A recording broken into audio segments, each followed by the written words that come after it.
Hey, and welcome. Today, we're going to talk about the hidden architecture that shapes our lives, the power of repetition. We're going to dig into how we can become the conscious designers of our own experience, instead of just living out a pre-written script. So, have you ever had that feeling? Like you're waking up to the same day over and over again? You're facing the same challenges, the same frustrations. It's a really common feeling, right? To feel like you're stuck in a loop. But what is this loop, really? And where does it even come from? It's a feeling that was perfectly captured in the movie Groundhog Day, where the main character has to relive the exact same day until he figures out how to change. And look, this isn't just some movie concept. It's a pretty powerful metaphor for those unhelpful, repetitive cycles that we can all find ourselves stuck in.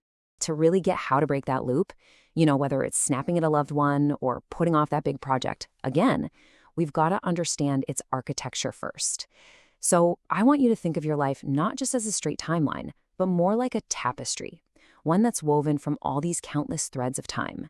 Every single action, every thought, it's just another thread. And this brings us to a really core idea, the life pattern.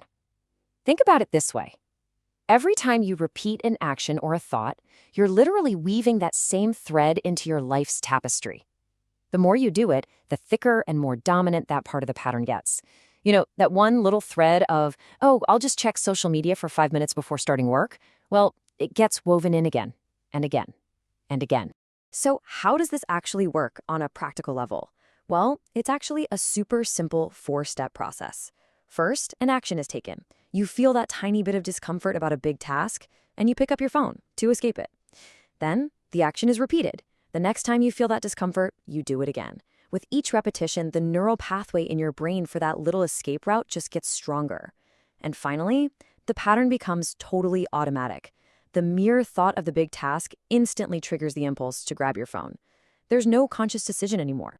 Now, I know this might sound a little discouraging, kind of like we're just puppets of our own habits, but this is where everything changes, because you are not stuck. You are the weaver, and you always hold the power to choose the next thread.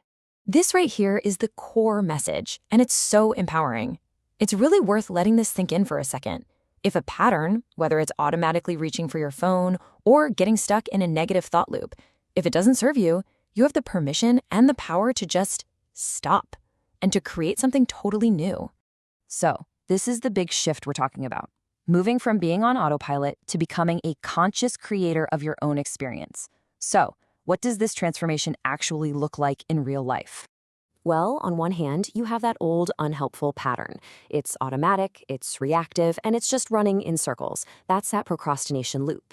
But on the other hand, we have the alternative, embodied consciousness. This is intentional, it's mindful, and it's all about actively forging a completely new path forward.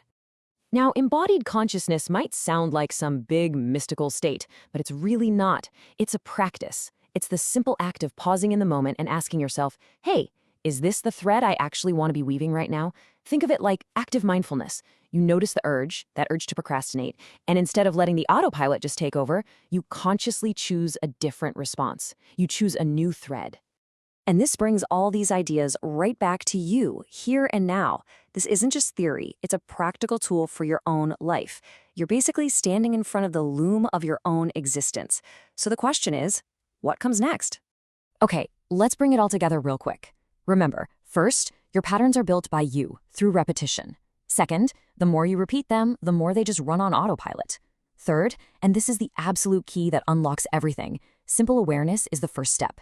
It's that moment you finally notice the thread that's in your hand. And that awareness leads to the final, most powerful point. You can create new, better patterns starting this very moment. So we'll end on this thought. The past, that's been woven, but the future is still an unwritten tapestry. The threads are right there, in your hands, so the only real question left is, what beautiful, intentional, and powerful pattern will you choose to weave next?